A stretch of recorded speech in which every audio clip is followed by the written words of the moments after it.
মানিকগঞ্জে দেখা দিয়েছে বিশুদ্ধ পানির সংকট। মানিকগঞ্জে বৃষ্টি না হওয়ায় ভূ-উপরিস্থ পানি শুকিয়ে যাচ্ছে। একই সঙ্গে ভূগর্ভস্থ পানির স্তর নেমে গেছে। তীব্র খরা, বৃষ্টিহীনতায় চাপা টিউবওয়েলে পর্যাপ্ত পানি না ওঠায় জনজীবনে হাঁসফাঁস তৈরি হয়েছে। দেখা দিয়েছে বিশুদ্ধ পানির সংকট।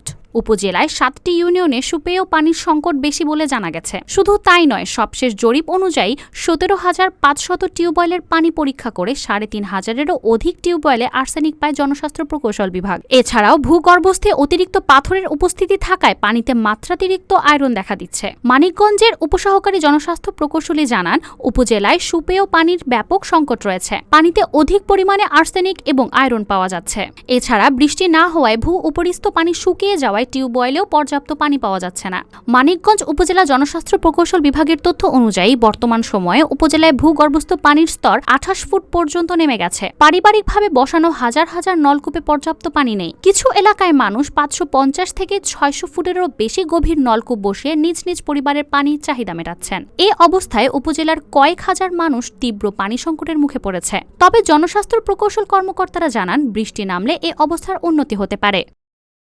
নিউজ ডেস্ক, মানজুমা আফরোজ নীলিমা, সবার কথা।